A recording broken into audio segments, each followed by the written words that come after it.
La idea en realidad era comprar un terreno o armarnos un terreno, de alguna forma conseguir un terreno muy grande, idealmente en la playa, y que ahí nos podíamos ir a vivir todos, ¿no? Todo el grupo de amigos, que éramos en realidad como 15, y que ahí cada quien tuviera su casita y ahí podíamos crear nuestras familias y pues armar como una comunidad desde donde pudiéramos llevar a cabo proyectos productivos. Y el principal proyecto productivo iba a ser el cultivo, cultivar plantas, cultivar frutas y verduras y venderlas a gente en la ciudad.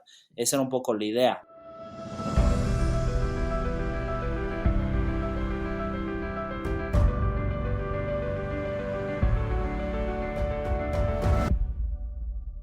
Hola, soy Oscar Austria y estoy bastante emocionado de darte la bienvenida a Caminos Extraordinarios, un podcast sobre personas construyendo caminos de vida auténticos.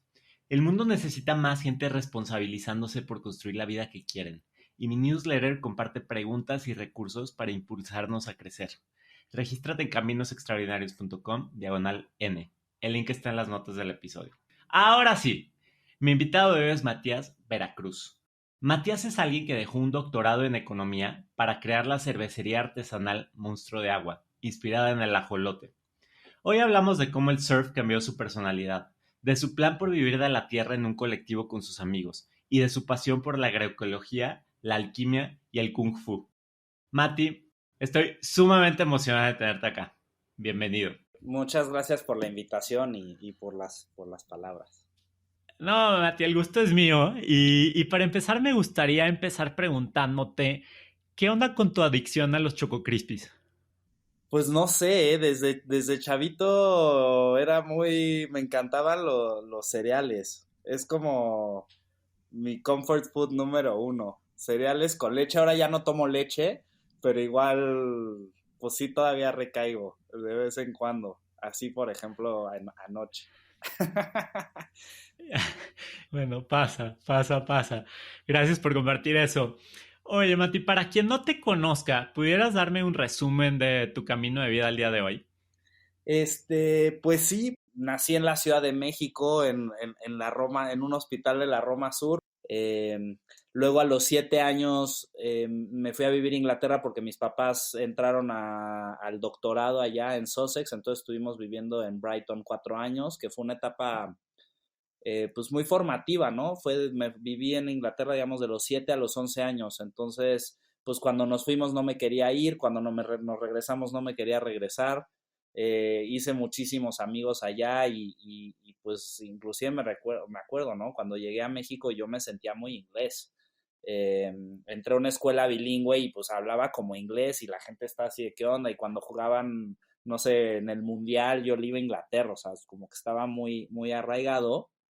Y digo, eso es interesante porque luego con el tiempo me he vuelto pues hiper fanático de México.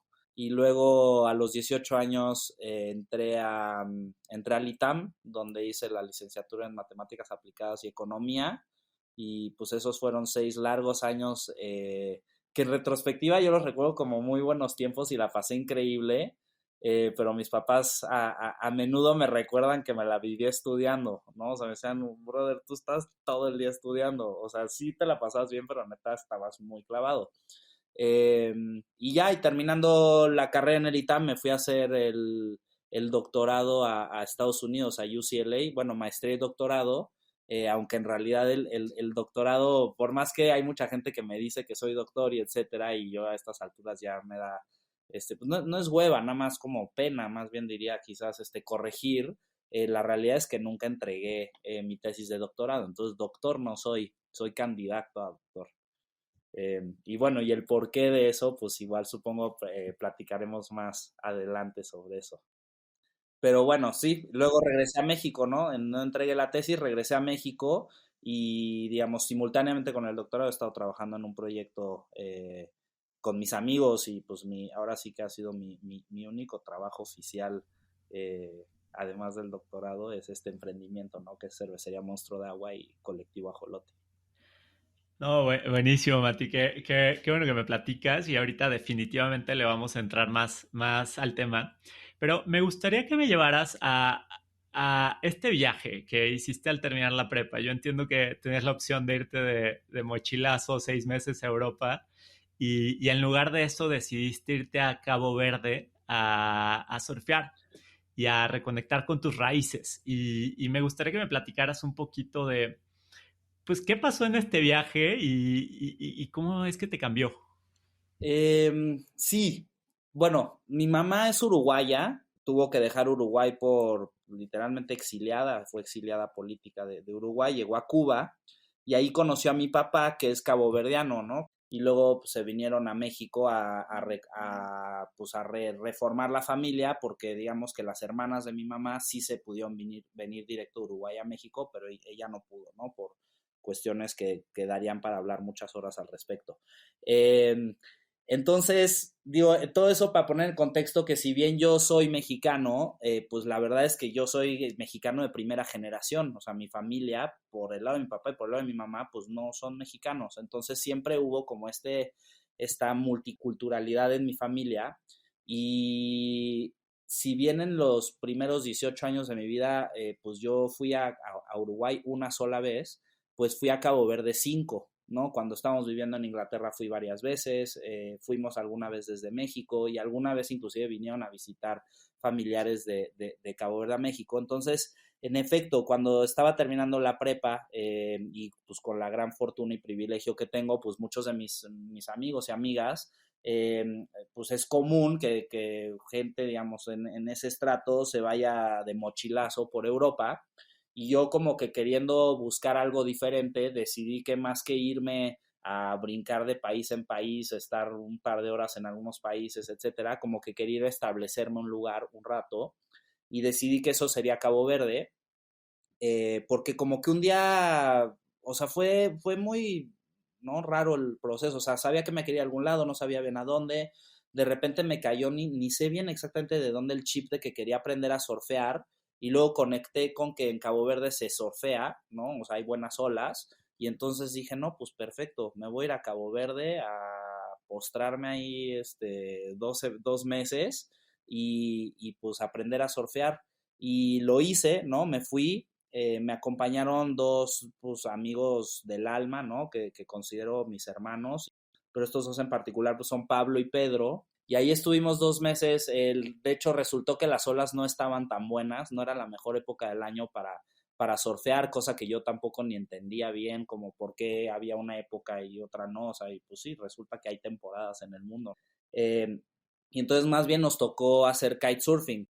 La primera vez que me paré en la tabla es un sentimiento muy difícil de describir, como de deslizarte sobre el agua. Y me encantaba la simplicidad, ¿no? Digamos, de que nada más necesitabas una tabla y te echabas al agua. Y luego el estilo de vida que giraba en torno a eso. Y en ese viaje conocimos a un australiano que era fanático de Jack Johnson y me introdujo a Jack Johnson y me encanta, soy fan, ¿no? Cualquier persona que me conoce sabe que yo soy fanático de Jack Johnson porque me encanta como pues, su música es como un poco sobre el día a día y como estar ahí tranquilos. Y bueno, todo eso para decir que sí, esto cambió mi vida en gran medida porque pues a partir de regresar de ese viaje a México, pues yo sí me empecé a considerar un surfer, ¿no? Y a la fecha pues así me considero. Hay luego gente que me ve como una persona más de bosque y de naturaleza, y sí me encanta el bosque y la naturaleza, pero pues en mi interior yo como que todo el tiempo estoy pensando en deslizarme y estar en las olas, ¿no? Como que es algo que me genera mucho placer y entonces mis viajes en México, ¿no? También recién era mayor de edad, entonces como que ya empezaba a viajar más solo, con amigos, y pues mis viajes se convirtieron en solamente ir a la playa a surfear, y de esa forma empecé a conocer mucho del territorio mexicano y como que empezó también un enamoramiento profundo con México, como que empecé a perder este deseo también de pues mucha gente como que trae esta onda de que se quieren ir a vivir fuera y yo más bien como que me fui dando cuenta que México tenía todo lo que para mí era importante. Mira, qué interesante esa parte de reconectar con tus raíces en Cabo Verde y que a raíz de eso luego reconectaras con México. Eso fue muy interesante. Y también entiendo que desarrollaste una conexión con el mar en particular y que hubo un momento en el que hablaste con el mar. ¿Pudieras platicarme de eso? Un momento en el que hablé con el mar. No, no lo recuerdo tan explícitamente como un tema de hablar con el mar, pero es lo que digo, o sea, sí me empecé a sentir como una... Pues sí, o sea, es que lo que dices, ¿no? Que reconecté con México, pero pues sí, también al final reconecté mucho con Cabo Verde, que insisto, son unas islas, o sea, la gente ahí pues vive y respira el mar, ¿no? O sea, es parte del día a día. Y sí como que en ese viaje pues me identifiqué también mucho como caboverdiano, viendo a los caboverdianos, o sea, creo que físicamente me parezco mucho, digo, muchos son un poco más oscuros, pero hay muchos rasgos en común y muchas formas de ser, entre que son muy melancólicos y muy coléricos, digo que a mí creo que lo colérico se me ha quitado, pero bueno, es una cultura medio explosiva, pero a la vez muy como sensible y muy melancólica. Y también digo como muy atléticos, muy juguetones, muy musicales. Y pues sí, en ese viaje como que me empecé a creer pues sí, este viaje de que yo venía de ahí y que el agua era como mi elemento, ¿no? Y que quería yo ser un hombre de agua, que en ese momento igual y no lo verbalizaba de esa manera, pero, pero pues sí, pues ahora existe todo un concepto como de los watermen y yo no llego a eso porque tampoco al final pues no quita el hecho de que he vivido muchísimos años en la ciudad y no paso tanto tiempo en el mar como mucha gente, pero pues sí, o sea, ahora lo noto después de pues casi 20 años de estar interactuando muy regularmente con el mar, me doy cuenta de cómo pues ya me siento mucho más integrado en él y cómo me muevo libremente en él, y pues sí, como que sí lo siento una parte muy esencial de mi espíritu. Oye, Mati, o sea, entiendo que también hubo un cambio importante en tu personalidad a partir de empezar con el surf. ¿Pudieras platicarme cómo eras antes del surf y qué fue cambiando en ti?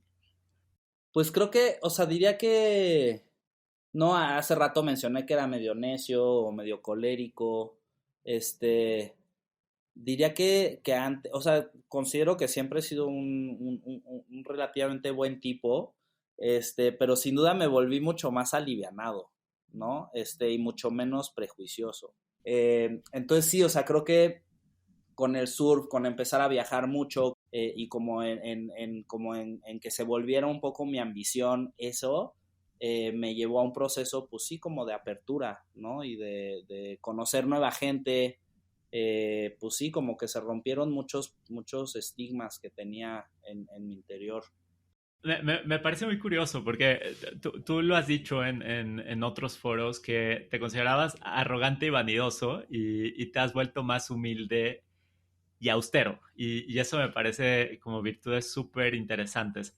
Ahora, Mati, me gustaría entender un poco tu exploración de conocer México y de irte enamorando de tu propio país. Entiendo que has hecho varios road trips, varios viajes, conoces varias playas. Y me gustaría que me platicaras un poquito de ese proceso de irte empapando de qué has descubierto. Eh, y luego me gustaría pasar a Río Nexa. Ok, cuando yo empecé a viajar solo, pues como que sí, yo ya tenía cierta sensibilidad hacia la naturaleza, o sea, nunca fui de las personas que ven y creen que todas las plantas son las mismas, o sea, ya siempre medio topado de las diferencias, pero pues como que me fui fijando y me fue desde, pues como lo traía ya inculcado, pues yo era muy de conocer a los locales y preguntarles, ¿no? Sobre la naturaleza, sobre las costumbres, sobre qué cocinaban, me gustaba siempre probar de repente un platillo así que yo nunca había visto y como ver, preguntar cómo lo habían hecho y de repente incorporar esas técnicas a como yo cocinaba en mi casa, ¿no? Entonces, eso, o sea, el proceso de ir conociendo México fue al final un proceso también de como estableciendo una relación ya muy personal yo con la gente de estos lugares. Entonces ese fue como este proceso de ir conectando con México y en algún momento yo tenía como el gran interés o sea, tenía un mapa de México donde iba poniendo a cada lugar que visitaba le ponía un marcador, ¿no? Y como que tenía este viaje, ¿no? O sea, se me quitó esta idea de quiero conocer todo el mundo y me entró más esta idea y digo, la verdad es que en mis primeros 18 años de vida viajé muchísimo porque mis papás se la vivían viajando por su trabajo y muchas veces me llevaban, ¿no? O sea, sí he conocido muchos lugares. Este, pero como que me entró mucho este deseo de conocer a profundidad México, ¿no? Y insisto, esto de ir colectando puntos en el mapa, pues al final es como ir llenando un álbum, o sea, había un poco esto detrás de ego, de quiero conocer todos los lugares y poder decir que conozco todos. Y digo, entrando a lo que me preguntaste de Río Nexpa, pero cuando estaba en Cabo Verde, este australiano que mencioné, que me presentó a Jack Johnson, nos dijo, mi lugar favorito para surfear en México es Río Nexpa. Yo fue como, bueno, no tengo ni idea de qué me estás hablando, no conozco ese lugar, yo topaba como Puerto Escondido, ¿no? Para el surf. Eh, y entonces regresando de ese viaje, el primer puente que tuve, además ya tenía mi tabla y todo, dije, no, pues me voy a Río Nexpa, en un viaje como de 15 horas, pues no sé, o sea, estuvo increíble, ¿no? O sea, fue mi primera experiencia así como de surf trip, pero en camión, y como pues este sentimiento como de exploración, y me acuerdo como llegué todo emocionado, y pues sí, llegué a surfear en Nexpa, y de nuevo, yo pues era una papa, ¿no? Casi no había surfeado, y llegamos a casa de un lugar que se llamaba Nexpa Rooms. Eh, Encontré este lugar Nexpa Rooms en internet, ¿no? Buscando hospedajes ahí. Y Kyle, que era el cuate que llevaba este espacio que se llama Nexpa Rooms, pues al final para mí fue un role model bien influyente en mi vida. No porque él haya querido serlo, pero porque yo veía a este cuate como Dios. ¿Me explico? Ese era un cuate que tenía su casa en Río Nexpa, que es un lugar recóndito. No sé, estuvo increíble. Y este cuate, pues lo que hacía durante el día, en la mañana se levantaba, iba a surfear y entraba al agua con cara de perro, badass, así casi ni interactuaba con nada, agarraba las 5 mejores olas y se salía, ¿no? O sea, ni siquiera dedicaba tanto tiempo a eso. Yo mientras me quedaba ahí 4 horas nada más remando, tratando de agarrar olas y no agarraba ni una. Y luego él se regresaba, se armaba su desayuno, se echaba una siesta y luego estaba como todo el día trabajando en el jardín y como dándole mantenimiento a la casa, como cosas al final que yo me identificaba mucho por mi papá y no sé, como que yo lo veía y decía, güey, yo quiero ser este güey, así tal cual, yo quiero esto, todo esto que estoy viendo yo quiero hacerlo tal cual. Entonces, pues sí, Nexpa se empezó a convertir en un lugar al que yo iba cada que tenía oportunidad, ¿no? Cada puente quería ir a Nexpa. A ver, me encanta esta reflexión que haces de cómo ver a Kyle en Expa Rooms, te mueve todo. Ahora, entiendo que después de eso estudiaste tus 6 años de matemáticas aplicadas y economía en el ITAM. De Uh-huh. ahí, o sea, con mucha influencia de tus padres que eran doctores en economía, me parece, pues seguiste el caminito y dijiste, oye, me voy a hacer la maestría y el doctorado en economía y me voy a ir a Estados Unidos. Y entiendo que escogiste UCLA porque Los Ángeles tiene playa para poder surfear. Y entonces como que realmente tus decisiones de vida se fueron muy impactadas por todo este preámbulo que viviste.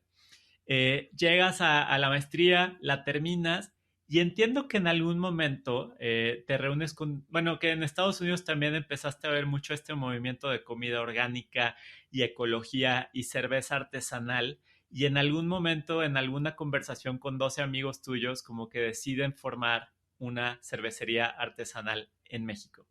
Y ese fue como el segundo punto de inflexión en tu vida. ¿Pudieras contarme un poquito de cómo se fue hilando todo esto? Claro, sí, pues cuando ya estaba por terminar el ITAM, como que empezó a entrar como este sentimiento de nostalgia, como de que pues terminando la carrera, pues todos iban a ir por sus lados.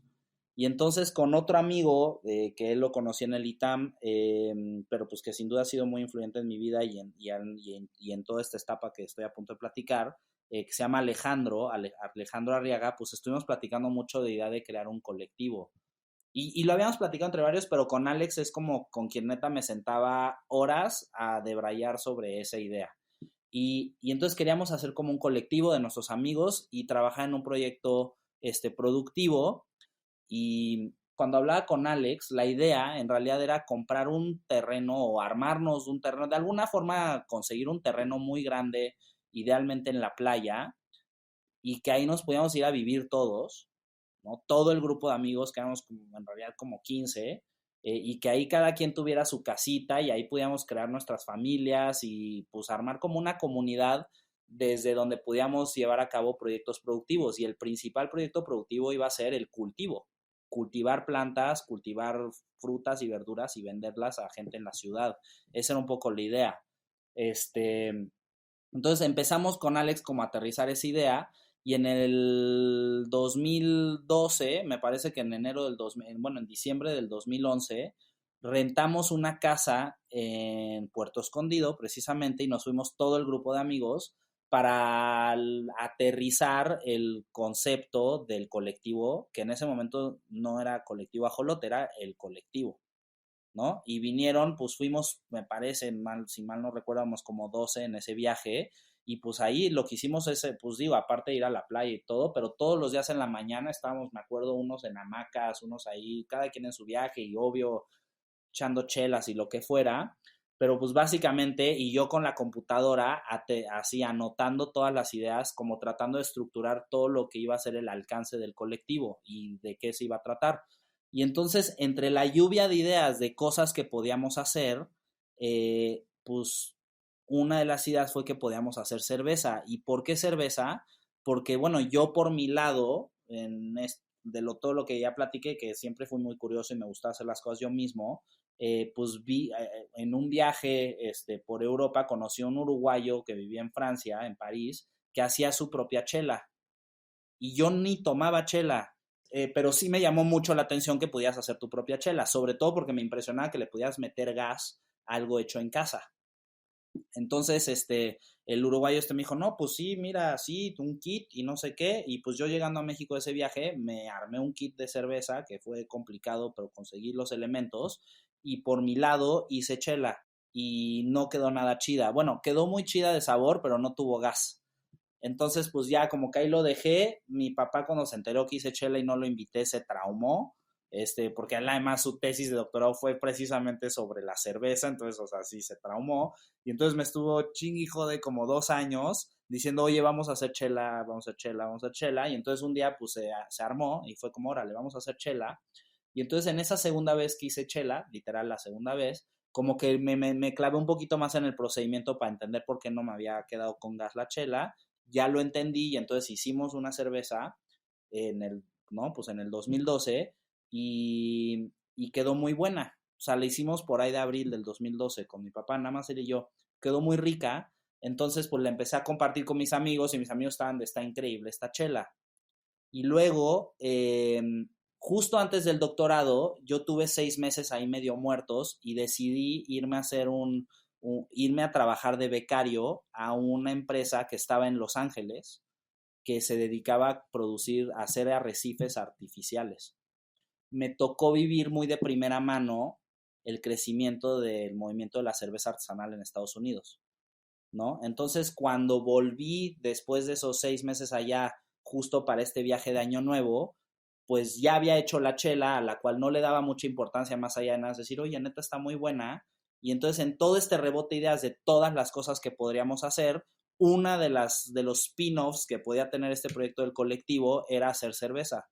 Y fue como todo, sí, sí, estaría chido hacer cerveza. Y yo como que ahí dije, no manches, pero sí, o sea, lo de la chela sí va con todo. Y desarrollé como primer receta de cerveza y en el WhatsApp que habíamos creado para el colectivo, que fue clave WhatsApp, ¿no? O sea, esa tecnología fue clave en el desarrollo de esto y era una tecnología nueva.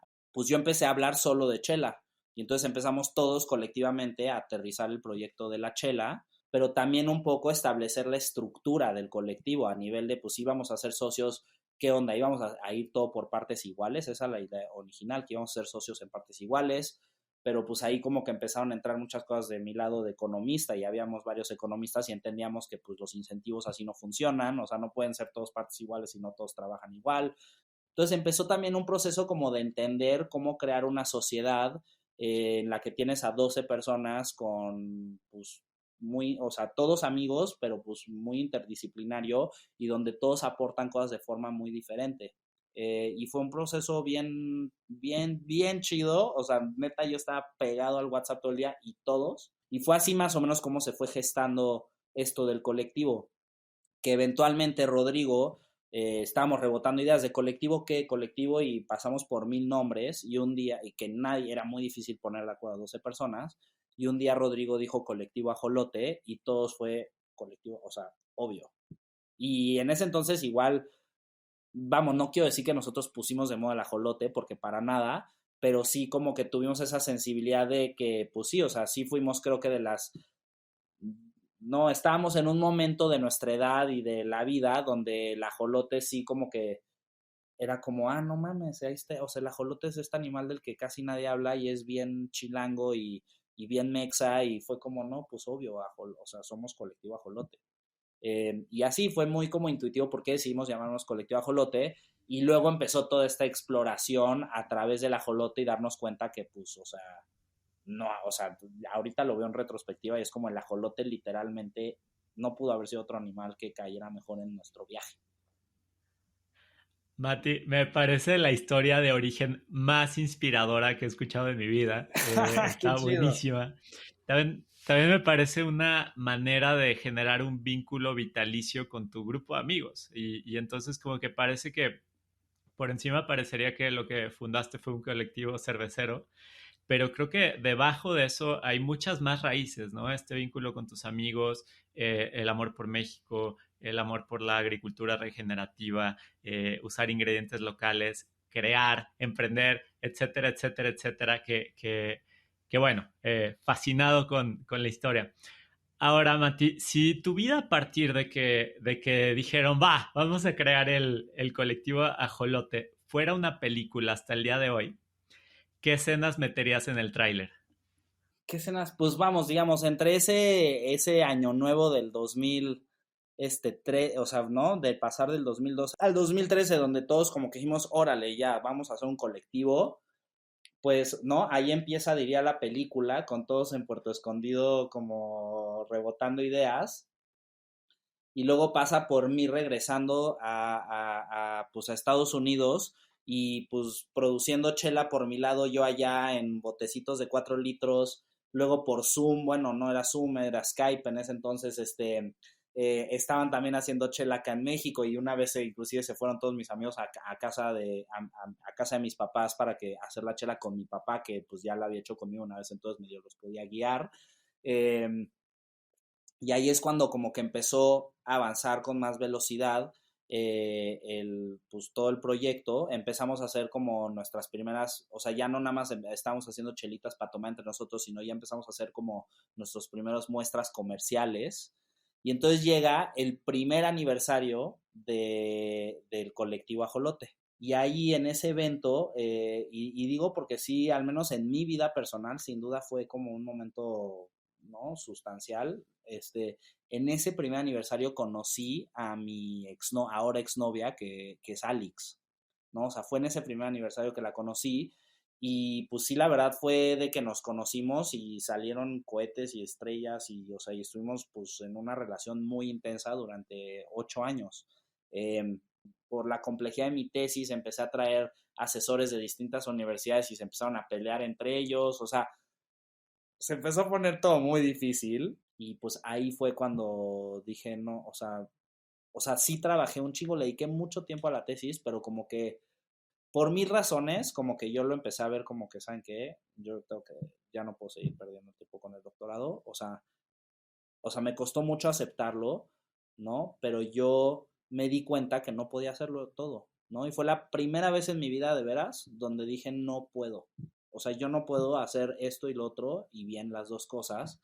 Digo, mis papás ninguno quería que dejara el doctorado, pero en especial mi mamá estaba como más aferrada a eso, por muy buenas razones, pero ella como que sí estaba, pues tenía, creo que un miedo personal, por supuesto, ¿no? Y de incumplimiento hacia ella, pero también profundo temor a que yo no fuera a poder pasar esta etapa de mi vida de que había dejado algo sin hacer. O sea, me dijo, es que eso te va a perseguir toda la vida y no sé qué. Y fueron miles de discusiones, pero sí, un día como que yo ya no lo voy a hacer y yo no tengo un pedo. Y si tú te cuesta eso, pues lo entiendo, pero yo no tengo un trauma con eso y te aseguro que no lo voy a tener, y decidí dejar el doctorado y lo dejé. Y para mí han sido las mejores decisiones de mi vida. Oye, Mati, platícame un poquito esa decisión, porque creo que tú lo dijiste, ¿no? Una de las mayores o decisiones más importantes de tu vida. ¿Para ti qué significó esa decisión? O sea, ¿qué miedo tenías tú y cuál era tu peor escenario? Pues tenía el miedo, o sea, tenía varias cosas, ¿no? Una muy importante era mi ego. O sea, 100% era como, insisto, darme cuenta que no, o sea, que no iba a poder decir que era doctor, por ejemplo, ¿no? Pero también tenía como este miedo de que si no lograba doctorarme, pues no iba a tener el título y entonces ya no iba yo a pertenecer a este 2% o menos de la población mundial que tiene doctorado y que pues básicamente pueden tener acceso a todo tipo de trabajos súper bien pagados y no sé qué, o sea, como que me entraba este miedo de que si no me titulaba entonces no iba a tener una salida a lo de la cervecería. O sea, mi principal barrera era el ego, eso me queda claro, que me iba a cerrar puertas. Mira, me parece fascinante esta manera de tomar la decisión y muy padre como conectaste el preámbulo de tu plan B desde Río Nexpa con esta decisión. Y me gustaría saber algo, Mati. Van 8 años desde que tomaste esa decisión. El día de hoy, ¿cómo la ves? O sea, ¿alguno de tus miedos se cumplió? ¿O qué le dirías al Mati de hace 8 años que está tratando de tomar esa decisión? O sea, ninguno de mis miedos se ha, creo, cumplido, o para bien, ¿no? O sea, qué bueno. Más bien diría que era mucho más difícil de lo que yo pensaba. O sea, en su momento era, no, yo necesito enfocarme al 100 en esto porque ya me di cuenta que no puedo hacer todo. Gran lección. O sea, Matías aprendió que no puede hacer todo. Pero claro, luego dentro de Monstruo de Agua y dentro del mundo cervecero quise hacer todo.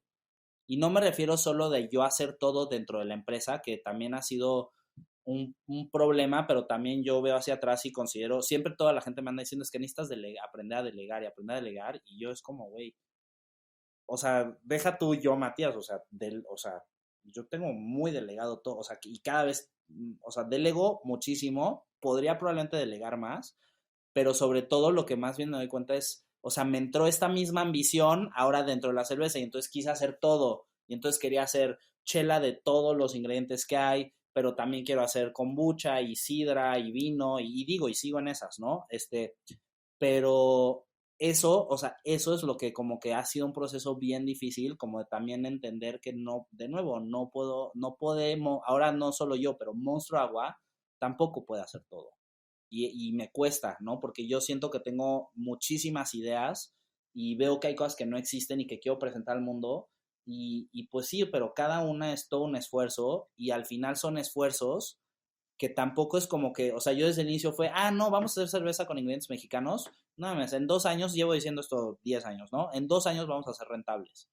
Y sigue siendo, no hemos logrado ser rentables todavía, es la realidad, ¿no? O sea, hemos crecido, Monstruo de Agua como marca ha crecido muchísimo y creo que lo hemos hecho bien en ese sentido, pero todavía está como el gran reto financiero de ser una empresa rentable que no dependa de estar haciendo cada par de años rondas de inversión para poder crecer. Ese ha sido el mayor reto, ¿no? Fíjate, qué buena reflexión, porque como dice el dicho, ¿no? El que mucho abarca poco aprieta, y creo que ahí el aprendizaje es el foco, que creo que es pues, un principio universal. Ahora, Mati, me gustaría entender dónde estás hoy, tú como persona. Yo hoy como persona, pues ahorita estoy, digo, a nivel muy personal, estoy en una etapa de que pues después de haber estado durante mucho tiempo en una relación, pues estoy como en una etapa de reencontrarme conmigo mismo, ¿no? Digo que puede sonar un cliché, pero pues sí, ¿no? O sea, es decir, siempre he sido yo, pero al final pues ahorita estando pues soltero, pues sí, o sea, ¿no? Ha sido un momento importante para mí como de pensar en mí, que a mí me cuesta mucho eso, como que atender mis necesidades por sobre las de los demás. Y ojo, no digo eso en plan, qué chido, Mati. O sea, creo que es alguno de mis defectos, es a veces no prestarme suficiente, o sea, pues sí, atención a mí mismo. Y eso acaba luego trayéndome cosas negativas y a otros o cosas negativas también. Entonces estoy como en esta etapa como de, sí, enfocarme mucho en mí, y un poco como reflejo de eso, también estoy en una etapa donde estoy tratando de enfocarme mucho en Monstruo de Agua. No me refiero solo a mi tiempo en Monstruo de Agua, sino como que también Monstruo de Agua también, pues al final ha representado durante este tiempo mucho esta parte de que me llegan y me piden una colaboración y yo como que no, pues cómo les voy a decir que no. Y ahorita sí de aprender de nuevo a decir no a cosas. O sea, aprender a decir no es algo que a mí me cuesta mucho y por lo tanto eso se ve representado en Monstruo de Agua, que nos cuesta decir que no, Entonces sí, ahorita está eso y pues también, pues eso, los stakes son cada día mayores. O sea, en la medida que la empresa vale más, pues también, pues insisto, los riesgos son cada vez mayores y yo literalmente siento, o sea, bueno, llevo viviendo el sentimiento de presión financiera 8 años.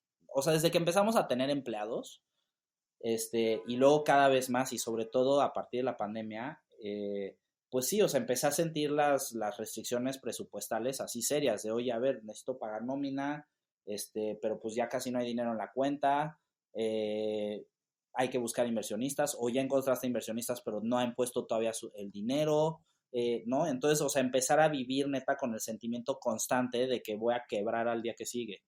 Y en un momento, al inicio, eso era, o sea, me destruía, ¿no? O sea, sentía que mi estómago estaba muy triste, así muy asustado, y eso no ha dejado de pasar. Y entonces, sobre todo en este último año, el 2022 fue un año, o más que el 2022, diría mis 35 años, que son los que tengo ahorita, han sido unos duros, por muchas razones, pero como que ahí me cayó otra de estas grandes lecciones de la vida de que por más que algo parezca que es lo peor del mundo, no puedes dejar que eso te afecte físicamente, ¿no? O sea, no puedes dejar que la ansiedad llegue al tal grado que eso afecte tu salud.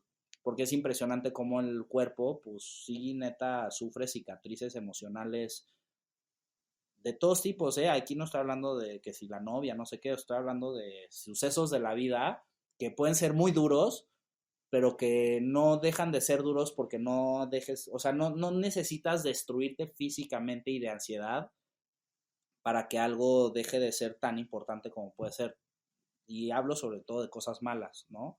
Eh, y entonces en ese sentido, como pues sí estoy en una etapa donde es como sí, o sea, sí, pues camino, ya como que me siento más cómodo caminando junto al precipicio, y pues también como diciendo, no, pues mira, yo le voy a dar todo lo que tengo, pero pues al final del día, que pase lo que tenga que pasar y yo aquí voy a seguir. Dicen que las tres garantías de la vida es la incertidumbre, el dolor y el trabajo constante. Y me parece que Eso. has tenido muchos aprendizajes y ahorita los mencionabas, ¿no? Aprender a decir que no, saber que no te puedes andar destruyendo a ti mismo por la incertidumbre y aprender a lidiar con eso de la mejor manera que puedes. Y Mati, vámonos a la sección de preguntas rápidas. Ok, Y te voy a hacer varias preguntas y trata de responderme pues en 2, 3 minutos lo que puedas como para tener una idea del tema y poder abarcar todo, ¿te parece? ok. A ver, la primera que mencionabas es este año, ¿no? De muchas adversidades. Y yo sé que una de las adversidades ha sido la muerte. Y Ujú. cuando yo te conocí en tu bar, que me parece un lugar espectacular, y te decía, oye, está súper bonito, decorado todo, ¿cuál es como tu elemento favorito de aquí? Y me decías, la pintura. Y me gustaría que me contaras por qué la pintura y cómo lidias con la pérdida o qué has aprendido de ello. Bueno, me encanta la pintura. Pues sí, o sea, para mí es uno de los elementos más representativos del almacén Monstruo Agua, que es este espacio que abrimos acá en Amsterdam 46, porque, o sea, si bien hay trazabilidad y ciertos aspectos del concepto de la regeneración en todo lo que hay en ese espacio, pues la pintura de la pared, es una pintura natural hecha a base de baba de nopal, de tierra de nuestra fábrica, que es en el Jardín del Ajolote, pigmentos naturales, y también tiene cenizas de mi hermano, ¿no? Rodrigo, que ya hablé sobre él, que es quien nos puso el nombre de Colectivo Ajolote, que murió en abril de este año después de, pues básicamente casi un año de pelear de esta batalla contra el cáncer, ¿no?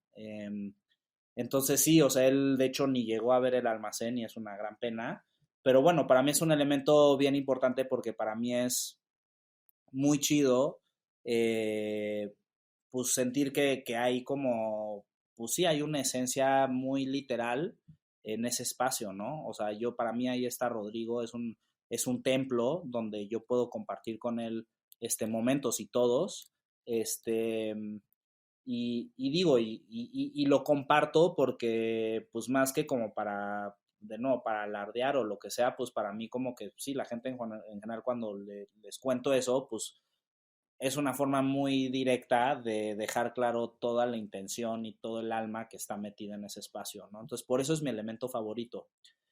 Sobre lidiar con la muerte, pues sí, o sea, he tenido, ¿no? Por supuesto, varias pérdidas en la vida, pero pues sí, por mucho la más cercana fue Rodrigo, ¿no? Y a mí me costó mucho caer en cuenta de eso. O sea, tuvo literal que morirse para que yo entendiera la gravedad del asunto. Y pues desde ahí, pues no, fue de nuevo, fue muy chocante. Es otro de estos ejemplos donde, pues claro, al inicio la ansiedad te come, pero a ver, no puedes estar un año, o sea, digo que un poco él estuvo así, ¿no? Pero yo sí empecé a darme cuenta que yo no podía estar un año, o sea, bueno, no sabía cuánto tiempo iba a durar y la idea era que de hecho pues lo sobreviviera, pero lo que quiero decir es no podía permitir que esa ansiedad me comiera por dentro cuando era algo que iba a tener su desenlace, pues quién sabe cuándo, ¿no? Y bueno, entonces pues, le diagnosticaron con cáncer y pues empezamos a buscar muchas alternativas y pues con su doctor y su tratamiento y todo. Pero pues claro, ahí pues me daba cuenta que uno de mis mejores amigos tenía cáncer, pero pues como ya lo platiqué, somos un grupo grande y ahí como que todo era, pues todos estábamos traumados por Villa.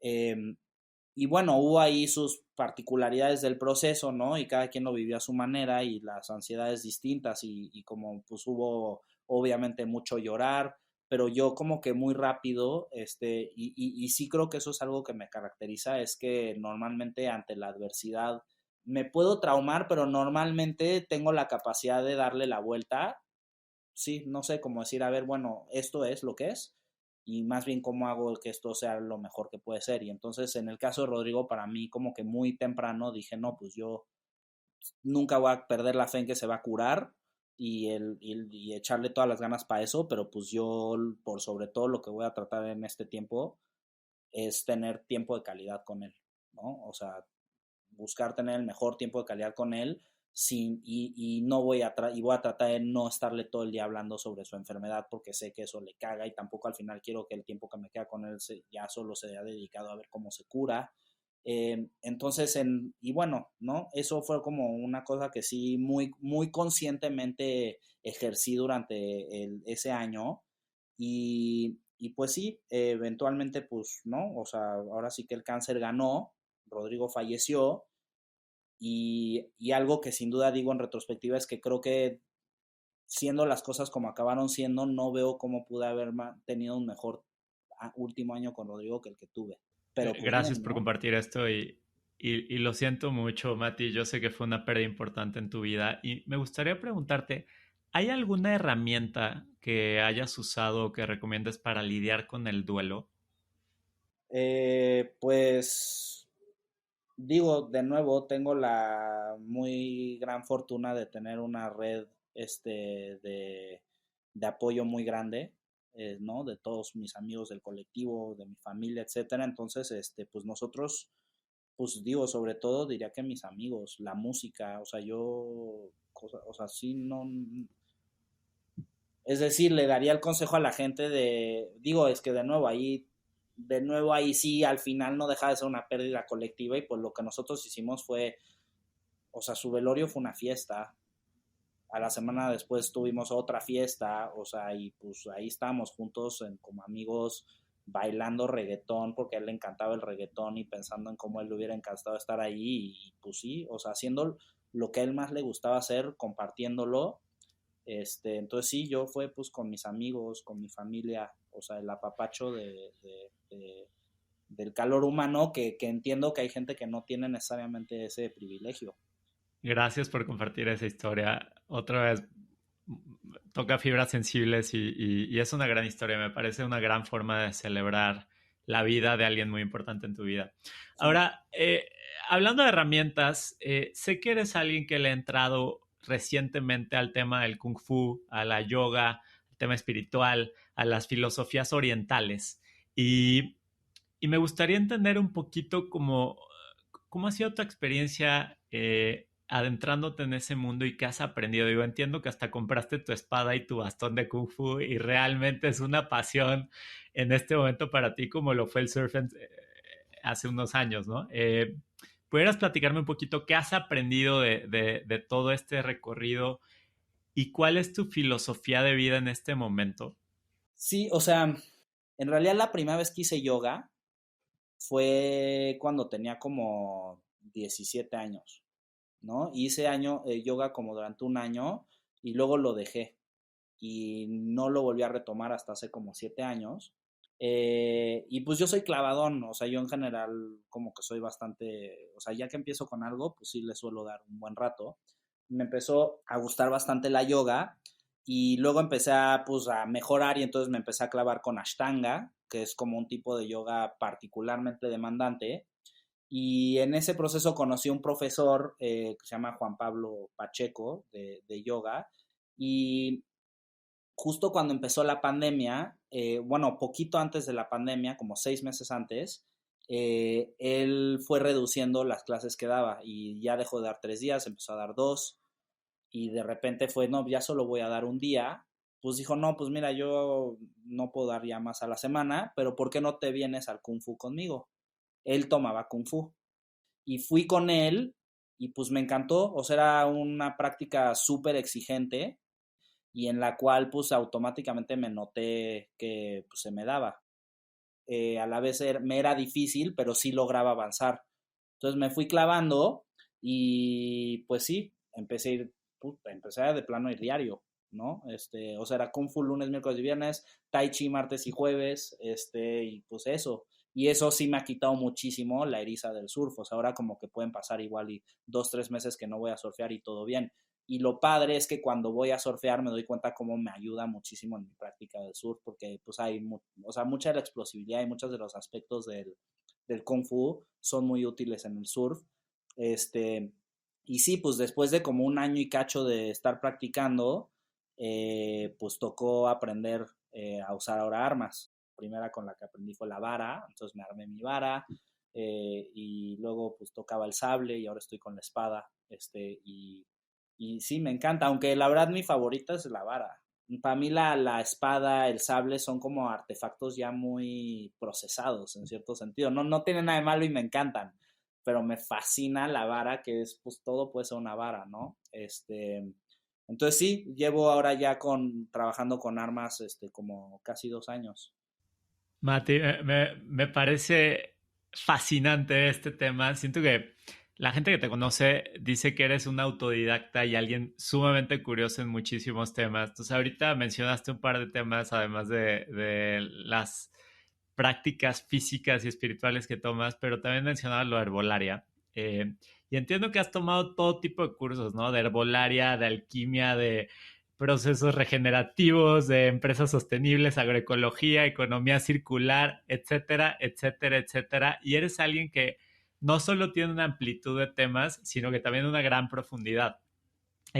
Y me gustaría cerrar con una antepenúltima pregunta, que es, platícame un poquito de toda esta profundidad en tu relación con la naturaleza y la ecología, porque entiendo que ha sido un viaje bastante largo y has explorado todo temas y Monstruo de Agua, lo que decía hace rato, ¿no? Por encima parece una cervecería, pero las raíces vienen mucho más profundas, ¿no? De conectar con México, de conectar con el campo, las zonas rurales, de encontrar un negocio sostenible, agricultura sostenible, etcétera, etcétera, etcétera. Y me gustaría como terminar de entender quién es Mati con esta última gran parte de tu ser que creo que es la relación con la naturaleza.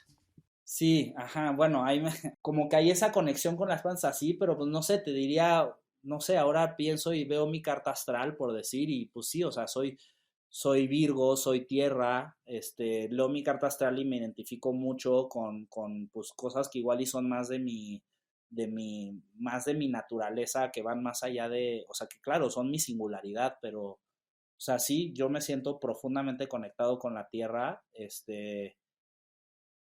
cada día más, pues obviamente pues insisto, a lo largo de los últimos años, pero sobre todo en el último año he pensado mucho en la muerte, ¿no?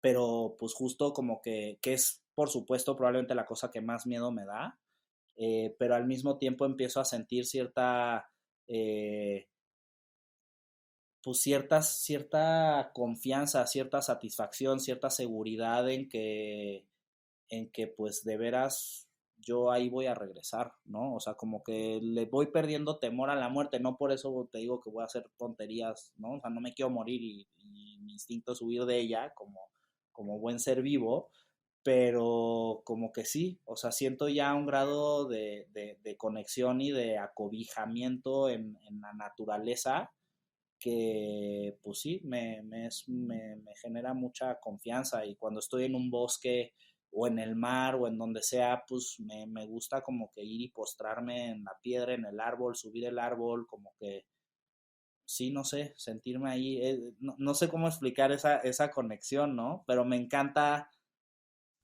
pues reconocer las plantas, darme cuenta, pues como que poner atención en cómo es pues cómo todos estamos en este struggle, que no sé cómo decirlo en español, o sea, porque no quiero decir esfuerzo, como, no sé, como este esfuerzo por la vida, que no sé, La me inspiran lucha. mucho los animales, y sí, la lucha, ¿no? Pero no entendido como una lucha como de batalla, sino pues sí, como este esfuerzo por vivir, por la vida y como verlo, cómo eso se representa en el bosque, por decir, este, o en los animales, digo, no sé, digo, mi animal más representativo en realidad creo que son los perros, pero también como que hay ese tema que tienen de lealtad y como de amor incondicional para mí es muy representativo, pero sí, por decir, en el bosque ver cómo hay estos árboles, por ejemplo, los amates que se amarran a los pinos y pues básicamente matan al pino, no sé si lo matan, pero pues sin duda el pino no está encantado de que tenga así un árbol gigante creciéndole encima, eh, pero cómo eso al final genera un sistema que es muy saludable, ¿no? Y cómo, pues sí, ahí está la vida y la muerte en los bosques, en las selvas, es una constante, ¿no? Y entonces, pues no puedes estarte poniendo triste cada que ves un árbol abrazando otro, porque pues, ¿quién es la presa? ¿Quién es el depredador? Más bien son sistemas, y para mí es muy bonito darme cuenta que yo soy parte de ese sistema, y creo que como muy lamentablemente en los últimos igual cientos de años, y sin duda en los últimos 50, creo que el humano cada vez más ha perdido como este entendimiento de que neta somos animales, somos parte de la naturaleza y tenemos un rol en ella además. Y como para mí sentirme parte de eso es increíble. O sea, lo último que quiero es sentirme aislado de eso porque entonces no, pues no sabría, o sea, no, mi religión en cierto sentido es esa. Fíjate, Mati, de lo que me llevo de tu camino de desarrollo personal son varias cosas. Eres alguien que ha desarrollado su carácter. Eres alguien que eres un apasionado por crear. Eres un creador, ¿no? Te encanta la ecología y la naturaleza, el ejercicio, aprender, o sea, como que siempre estás aprendiendo. Eres un estuche de monerías y mencionaste como el 3% de todo lo que has hecho. Eres alguien que pone mucha atención y cariño a crear vínculos y a conectar con la gente. Eres alguien que se está transformando todo el tiempo, alguien que le gusta explorar. Eh, no, bueno, alguien sumamente interesante. Y lo que me gustaría preguntarte es, ¿hacia dónde va Mati? Sabes que eso me es muy difícil, como que no tengo tan claro hacia dónde voy. Pues me interesa cada vez sentirme más autosuficiente, ¿no? Digo, acá estamos en la computadora y veo difícil algún día dejar la computadora, pero sí me interesa seguir en este aprendizaje, sobre todo de la herbolaria, y del hermetismo, ¿no? De la alquimia, o sea, la alquimia, para quienes no saben qué es la alquimia, o sea, la alquimia, no nada más tiene que ver con, muchos me dicen, eres un alquimista porque hago cosas, no mezclas y así con bebidas y así, pero, o sea, la alquimia en realidad no es solo un tema de estar mezclando cosas, sino en realidad es un proceso de purificación del alma, a través sí del entendimiento de la naturaleza. O sea, eso es realmente la alquimia, es una especie de ciencia verde, que está íntimamente conectada con cuestiones de la astrología y las fuerzas planetarias, pero que insisto, o sea, pero que sí, que parte de una cosa que se dice mucho en la alquimia es que la medicina está más en la intención que en lo que te tomas, ¿no? O sea, porque claro, el médico alquimista pues pasa sobre procesos de mucha intención y de mucho esfuerzo para llegar a una tinturita, ¿no? Que en el mundo herbolario, pues la tintura es nada más mezclas una hierba con alcohol, la agitas, la dejas ahí 15 días, yo qué sé, o 30, o un ciclo lunar si quieres, ¿no? O sea, cada vez se puede ir refinando, pero pues ya luego lo separas y ahí tienes el líquido y eso es la planta, ¿no? Y eso también lo podemos ver de una forma muy reduccionista, donde es, pues básicamente es como alopatía, pero en la alquimia es como mucho más, o sea, es mientras haces estos procesos, estás como en un estado de mente, eliges el horario, como que inclusive dices cosas, ¿no? Y como que fijas una intención, y yo pues sí, como que ando muy clavado en eso. Entonces, ¿hacia dónde voy yo? Pues vamos, yo seguiré como director de Monstruo Agua mientras la economía y el proyecto me lo permita y me encanta y me encanta hacer eso y lo quiero seguir haciendo, pero en mi viaje, ¿no? Y quiero que Monstruo Agua siga creciendo con estos valores que tenemos, nada más haciéndolo en mayor escala, conectando con más, o sea, ahora sí que esparciendo más micelio ¿no? Y conectándonos con otros proyectos increíbles y eso quiero que siga creciendo de esa forma orgánica y como viene siendo, pero a nivel personal pues yo tengo mucho interés de, sobre todo como de, pues sí, seguir cultivando mi cuerpo mientras el cuerpo me lo dé porque lo disfruto, ¿no? O sea, para mí un gran goce de la vida es poder despertarme e ir a hacer las cosas que hago, o sea, me parece una bendición y veo como hay gente que no tiene esa capacidad y pues de nuevo mi admiración a gente que pues no tiene esa opción, ¿no? De desahogar y de conectar y tienen otras. Pero sí, como quiero seguir creciendo en mi, pues sí, como en mi conocimiento y entendimiento de la naturaleza, pero insisto, más allá de la visión reduccionista, o sea, como de cómo formo yo una parte de este sistema complejo que al final pues pues es muy infinito, ¿no? O sea, me late, sí, Mati seguirá creciendo en esa dirección, espero, ¿no? O sea, espero que nunca deje yo de sorprenderme, pues sí, de mantener esa como eterno niño en mí de siempre estar curioso, siempre estar aprendiendo, y eso, de cada vez como establecer vínculos más relevantes con la gente que conozco, librándome de prejuicios. Mati, ya para cerrar, la última pregunta es, ¿qué consejo le darías a una persona que se encuentra insatisfecha con su camino de vida actual? Pues, uy, qué difícil.